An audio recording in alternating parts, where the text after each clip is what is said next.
અમે તારાઓ તરફ નજર કરીએ છીએ અને એક શાંત ખાલી શૂન્યતા જોઈને ઊભા રહી જઈએ છીએ, પણ બ્રહ્માંડ એ અદૃશ્ય હિંસાની એક ઉગ્ર સમુદ્ર છે અને આપણું વિશ્વ એક જહાજ છે જે સતત તોફાનમાંથી પસાર થઈ રહ્યું છે. અમે માત્ર એક અદૃશ્ય કવચ એટલે કે ચુંબકીય મંડળના કારણે જીવિત રહી શકીએ છીએ.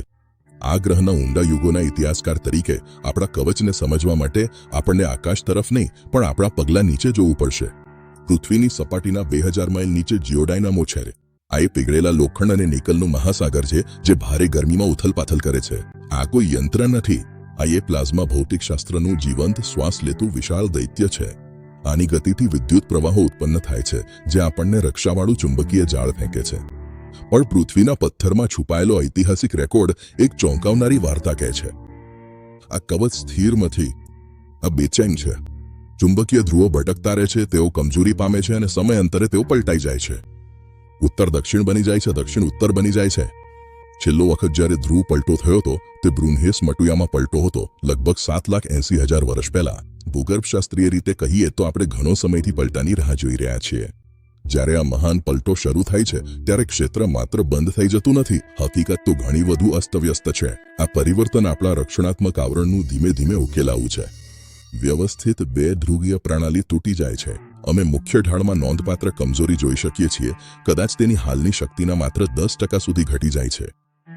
આ સંધ્યા સમયે અનેક ઉત્તર અને દક્ષિણ ધ્રુવો તૂટી જાય છે અને ભટકવા લાગે છે. આજે આપણે આનું પૂર્વસૂચન પહેલેથી જ જોઈ રહ્યા છીએ, જે દક્ષિણ એટલાન્ટિક અસામાન્યતા તરીકે ઓળખાતા વધતા કમજોરીના સ્થાનમાં દેખાઈ રહ્યું છે. ખગોળશાસ્ત્રીય ભાષામાં કહીએ તો ડાયપોલ ક્ષણ તૂટી જાય છે અને ગ્રહને ઉચ્ચ ક્રમના ચુંબકીય ક્ષેત્રોની જટિલ રચનાઓના હવાલે કરી દે છે. આ એ નોન ડાયપોલ ઘટકો છે, એક ગૂંચવાયેલું, અનુમાન ન કરી શકાય એવું ઝાડ. અને જ્યારે આ ઝાડ વળાંકો લે છે ત્યારે આપણા કિલ્લાના દરવાજા ખુલ્લા થઈ જાય છે. આપણા મુખ્ય ઢાળ વિના આપણે આપણા તારાની શ્વાસ સામે ખુલ્લા પડી જઈએ છીએ. આ સૂર્યમુખી હુમલો તરત જ પૃથ્વીનું સપાટીને ભસ્મ કરી નાખશે નહીં. આપણી વાતાવરણ ભૌતિક અવરોધ તરીકે કાર્ય કરે છે, પરંતુ કમજોર થયેલ ક્ષેત્ર કોસ્મિક કિરણોની સતત બોમ્બાર્ડમેન્ટને મંજૂરી આપે છે. પ્રથમ ભોગવતા માનવ નહીં હોય, એ જંગલના માર્ગદર્શકો હશે. લાખો પ્રજાતિઓ મેગ્નેટો રિસેપ્શન પર આધાર રાખે છે. તેમના જૈવિક દિશા સૂચકો અસ્તિત્વમાં રહેશે નહીં, તેમના નકશા અદૃશ્ય થઈ જશે. માનવો માટે ખતરો આપણા શરીરમાં નહીં પણ આપણા અહંકારમાં છે. અમે ચાંપતી મેગ્નેટિક શાંતિની અવધિ દરમિયાન ટેકનોલોજીનું સામ્રાજ્ય ઊભું કર્યું છે. કમજોર ક્ષેત્રમાં વિશાળ સૂર્યમુખી તોફાન વિનાશક સાબિત થશે. આવતા વિદ્યુતિત કણો આપણા પાવર ગ્રીડમાં વિશાળ પ્રવાહો ઉત્પન્ન કરશે. ટ્રાન્સફોર્મર્સ ઓગળી જશે. આખા ખંડો વર્ષો સુધી અંધકારમાં ડૂબી શકે છે. ગ્લોબલ પોઝિશનિંગ સિસ્ટમો નિષ્ફળ જશે. પુરવઠા સાંકળો અચળ બની જશે અને આકાશ પોતે જ કિરણોત્સર્ગના જોખમમાં ફેરવાઈ જશે. વિશ્વવ્યાપી હવાઈ મુસાફરીનું ભવિષ્ય સંપૂર્ણપણે ફરીથી વિચારવું પડશે. આ પૃથ્વીના આંતરિક પ્રવાહોના ફેરવાવાથી સર્જાયેલું ટેકનોલોજીકલ વિનાશ છે. છતાં પૃથ્વીની વાર્તા અંતોની વાર્તા નથી. આ તો સહનશક્તિનું ચિત્રણ છે.